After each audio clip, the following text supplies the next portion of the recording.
My name is Nino and I'm a climatologist. My role is to basically advise the Department of Transport nationally on climate change and transport issues. South Africa is in the fourth consecutive year of drought as compared to average weather. In 2015, we've been sort of measured or estimated to be the 30th driest country in the world. What has been currently happening since the beginning of 2015 is an event called El Nino. El Nino is basically the El Nino Southern Oscillation, or in short, ENSO. They look at the sea surface temperatures of the Pacific Ocean. So when the Pacific Ocean is warmer than average along the eastern part, so that's along the west coast of the Americas, then we normally get El Nino. So that means that the eastern part of the Pacific is warmer than the western part. Then it shifts all the weather patterns across the globe more to an easterly direction. So the effect it has here in South Africa is that the rain, instead of being over the summer rainfall region, which is the northern and eastern parts of South Africa, it shifts more towards the southern Indian Ocean and also more towards Madagascar. The whole weather system moves further eastwards. And then with La Nina, it's just the counterpart. So you get the whole weather system moving further westwards. So during those years, South Africa tends to get more rainfall. Okay, what you need to understand is that there's a difference between El Nino and climate change.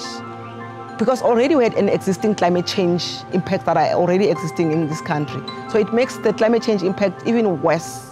Extreme heat waves, extreme rainfall in different countries, extreme snowfalls and other things that affect different countries. One worsens the other.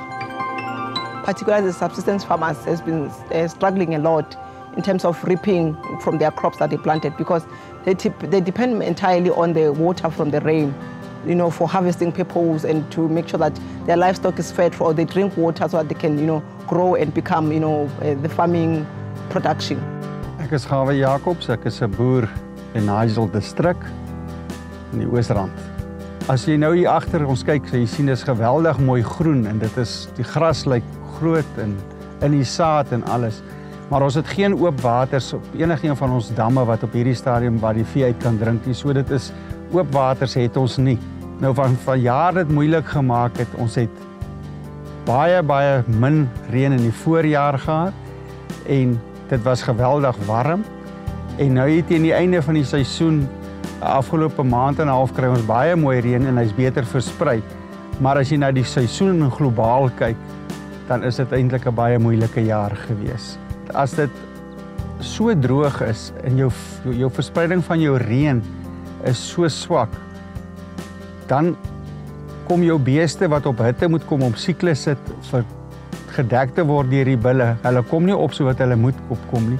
So oor 'n jaar gaan ons die nagevolge van hierdie droogte eers sien, want dan gaan die koeie nie kalf nie. En oor 2 jaar wanneer ons daai kalvers moet speen of oor 'n verdere 8 maande, 9 maande verder, dan gaan ons nie die hoeveelheid kalvers hê wat ons gewoond is aan nie. Droogte verdwyn nie die oomblik as dit reën nie. Daar's nog 'n rimpel-effek vir maande en soms jare daarna, en dit is ons probleem van 'n droogte. Dat hy baie langer aanhou as wat ons met die oog eintlik kan sien. And so it affects our ecosystems, it affects in each and every sector of our lives. The most important of the current now is the water shortages in the country. We need to have water restrictions, we need to take care of our water. We've seen the extreme heat that we've experienced. It has taught us a lesson of making sure that we save our water, making sure that we look after our weather and climate, and making sure that our ecosystem works better for us. My name is Kevin Fine. I'm the GM at Jacaranda FM. And this year, one simple message united millions of people in a very common cause. So what happened is our breakfast presenter, Rian van Heerden, put out a call to support people in the Northwest who are suffering from the drought. Lack of water, lack of dignity, and lack of the ability to actually function. So next week, Tuesday, our convoys are leaving. We are going along with a water convoy to that Lichtenburg-Vryburg area. The trucks will be delivering water all around those areas, people that are in serious needs. And my appeal to you this morning is, if you're one of those people that got involved and said, well, I'm going to get people to bring water to me, bring the water here, we'll put it in our trucks, we'll make sure it gets there, because the main issue is transport, and we are getting involved in the transport side of things. And what unfolded from there was a very human event. It wasn't about hashtags, it wasn't about likes or unlikes or armchair social tactics or activities.